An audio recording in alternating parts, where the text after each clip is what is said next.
Hello everyone, welcome to this replay of our webinar of today, April 23rd, 2020 during COVID event. Today we're going to speak about this great initiative that is Global Week Challenge, and I am with Etienne. Hello Hello. Etienne. Hello, Alexis. So Etienne is PhD student at INRAE and engineer at Arvalis. And of course, me, I'm the CEO and founder of Hiphen. And today's talk is really going to try to speak about this global wheat initiative by focusing of what is plant and organic counting and why is it so important and what we have reached so far. Then we will go and focus a deep dive on wheat head accounting and what are the challenges and why it's so important to finally come to this great initiative, which is Global Wheat Challenge, to finish by to see how we can bring this initiative to the real world through Cloverfield. At the end, we will be able to answer some of your questions. So please don't hesitate to write on the chat on the right-hand side of the box. So let's get on started. So Hiphen, a few words about Hiphen maybe. Hiphen, we're expert in plant diagnosis. We really like plant measurements, and that's why we're so focused on this webinar today. And Hiphen as well is a member of what we call the CAPT entity. So CAPT is a kind of a research unit that is including INRA, Arvalis, and Hiphen. It includes over 20 remote sensing specialists and agronomists, and we have published quite a few papers the last 2 to 3 years.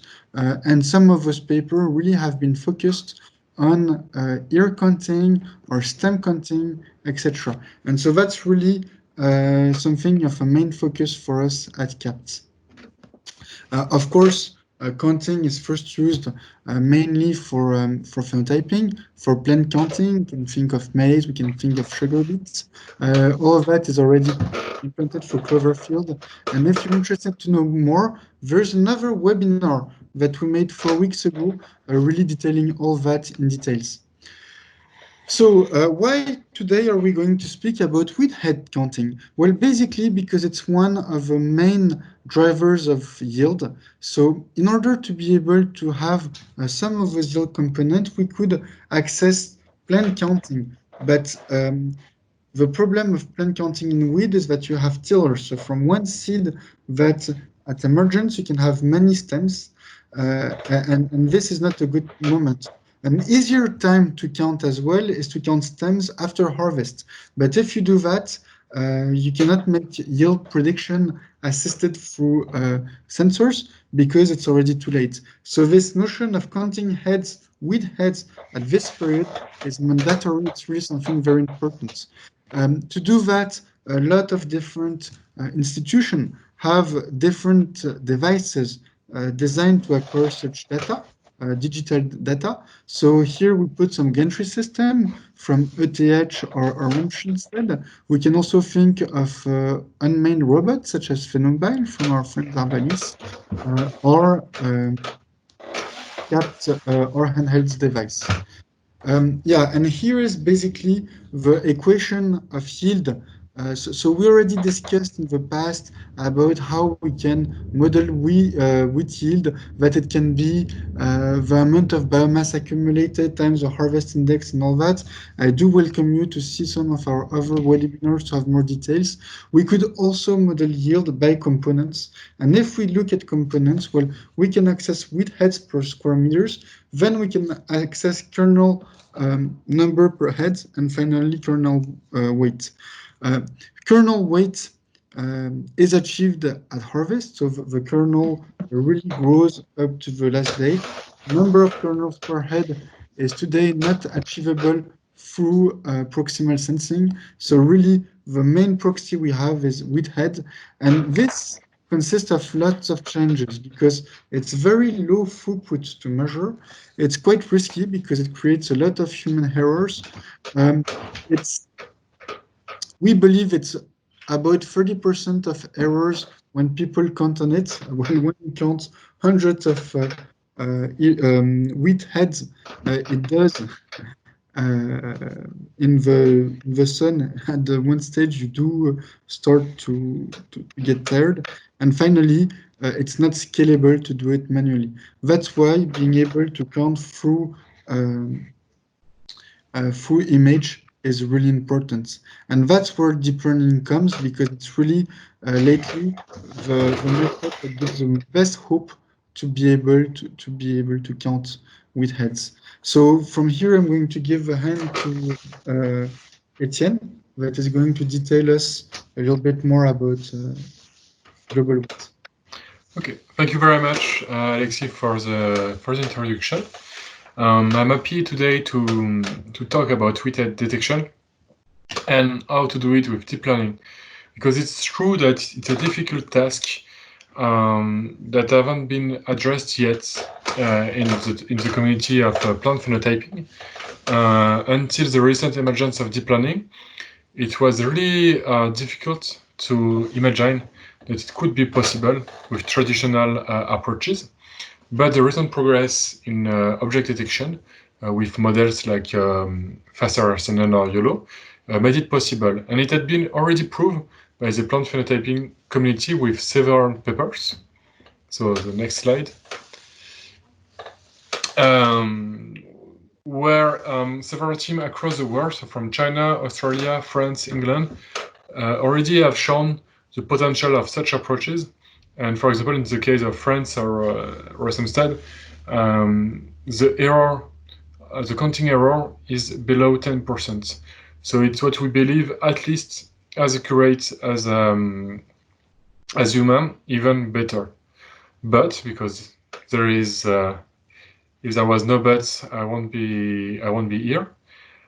These models are biased toward their training data. So for each papers, the training dataset was quite small, and therefore cannot be directly used in real life.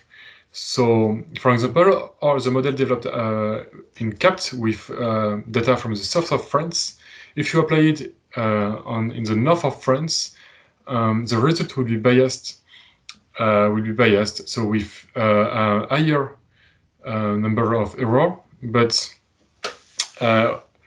what worries me is that it's also correlated with the cultivar, so we cannot use it. So how to overcome this challenge? First, we need to have bigger data sets, but there are a lot of bets. The problem is that it's very costly to label data sets. So 1,000 images can cost up to 150 hours of labeling by an expert, and it doesn't count the necessary review runs to get the best quality. And the second problem is that, so it's on the next slide, each institutions have access to a limited number of field research stations, which means that we can observe only a small part of the diversity of the weighted diversity in the world. But we also have noticed that we were several institutions to have exactly the same process and challenge, and we are facing exactly the same challenges. So Arvalis was one institution, and we gathered so with people from Japan, China, France, Switzerland, England, Australia, and Canada to merge all our datasets into one big dataset, which is called the global weight datasets. So we believe that these datasets will be a good step towards high-throughput weighted counting. And this dataset is particularly interesting because it contains, by its size, it contains almost 200,000 widgets.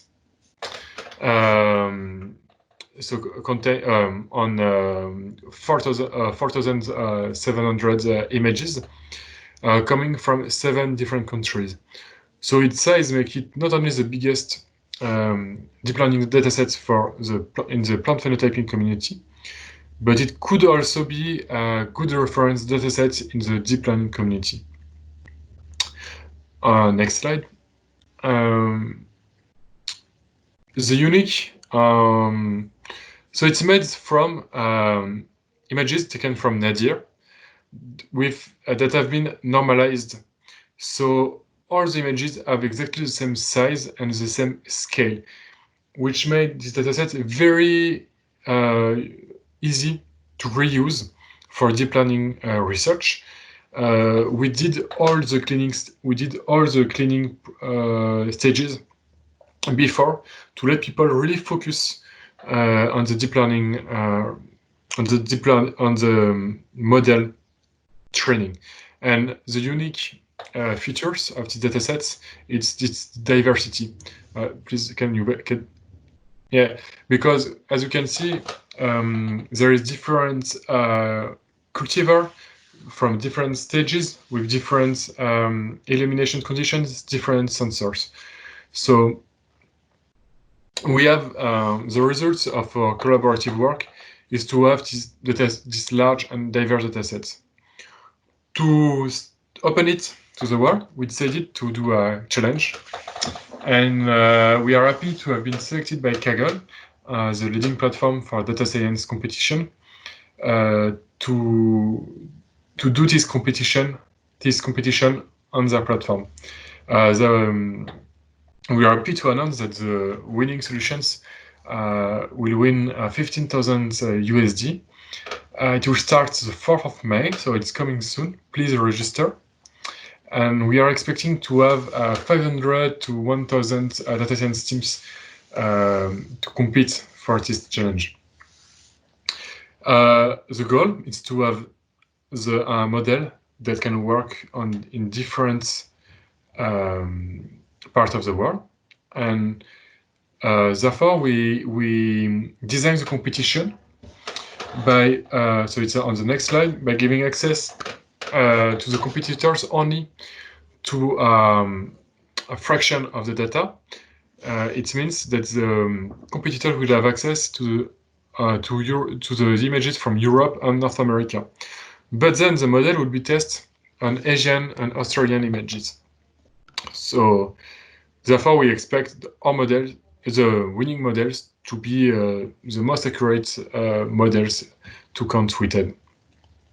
So this initiative is possible only because of the large number of research institutes involved in the project. So again, I want to thank all of them, but also to all the sponsors that provide the support for the competition. So especially our main sponsor, the Global Institute for Food Security at University of Saskatchewan, which is our main partner, and I want to thank them again.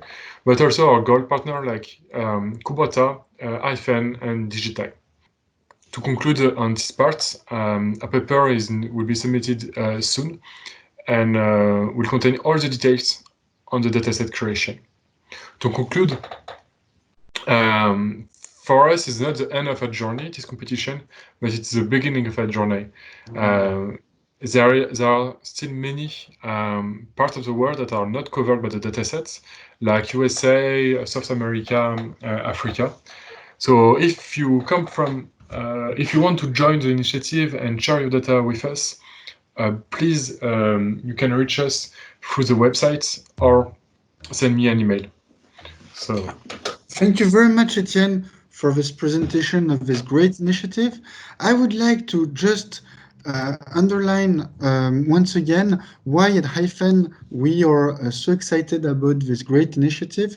Well, basically because we believe that especially with deep learning type methods, we cannot do things alone, and we really need to have the latest advancement of a scientific research which needs to be global, worldwide, and open to be able to deliver operational solutions to our clients. And that's really this type of methodology that is going to be game changer that we'll bring to our client for Cloverfield. So it's really important to understand that everything is going to be open source. source. Everything is going to be accessible for research, for industry, and we will be able to bring more data inside this global wheat challenge. But if you just want some operational tools to work, well, we are here with Cloverfield. We already have a platform with a really nice visual platform, and also working already across the globe, mainly for UAV data processing, but we also make some vehicle processing or handheld processing and satellites processing. So really, if you want to try just to apply this type of research for your applications, by example, for continuous, for breeding programs, or to calibrate satellites or things like that, please feel free to join us. And that's really the main missions of Hiphen. Hiphen wants to be bulletproof, wants to be transparent, and wants to be agile. What does that mean concretely? That means that we really need to adapt to field conditions and to make sure that our algorithm works. We also don't like that much black box methods. We hate when our customer doesn't understand what is behind the hood, beneath the hood. This being said, of course, most of our customers are not able to use this type of method by scaling them. And that's really where Hiphen focus the most, is to be able to scale this data processing, to make it cheap, to make it simple, and to make it accessible for you. Please take contact if you just want the applied part. Take contact with us. We'll be happy to process for free some sample data set and to show you all the value those type of methodology can bring. So if you're having some research project or you want to contribute to Global Wheat Head Challenge, please email David. If you want just to try it, we're here to help. So that's going to be the end of our today's webinar. It's the fourth webinar of the COVID April 2020 webinar series. We already had 3 that you can go and see online, so please don't hesitate. We are all waiting for you next week to see how we can pass from micro-level analysis to plant-by-plant analysis and UAV monitoring. And this is really another game changer brought also by deep learning that we would like to share with you. So here we are. We're now at question and answers. So if you have any questions on how to join Etienne on the dark side of the force, please ask them now. Okay, so we're having a few questions. So Etienne, first question. What exactly type of licensing will you give to, at the same time, the data and the models of the challenge? So thank you very much for the question. It's very interesting. Normally it will be an MIT license. So it's an open source license that allow every type of reuse for including commercial use. Thank you, Etienne. So completely free things for everyone. Second question, Etienne. Do you have UAV data in the data set? Would this work be applied for UAVs? Thank you very much. Unfortunately, we don't have any UAV data. The main reason is at the time of the acquisitions, the resolutions of UAV were not sufficient for this kind of applications. That said, I know that UAV are evolving every day, so it could work today. And if the resolution is sufficient, I'm sure our initial version can help to create models for them. Thank you, Etienne. And last question of today's webinar. So you spoke about publishing this data set in a journal. Could you precise when the preprint will be available and where? So the preprint will be available on bArchive as soon as possible, which means before May the 4th. I will send an email to all the participants to let them know when it's ready. And will you have the preprints available on Global Wheat website? Yeah, sure. The link will be on the website. Cool. So if you want to see the preprints, please go to Global Wheat website. There's a link just behind this video to access this website. Thank you very much. That's the end of today's webinar. We have been very happy to be with you. Once again, please applaud Etienne for being with us, and see you next week. Bye-bye. Bye. Thank you very much.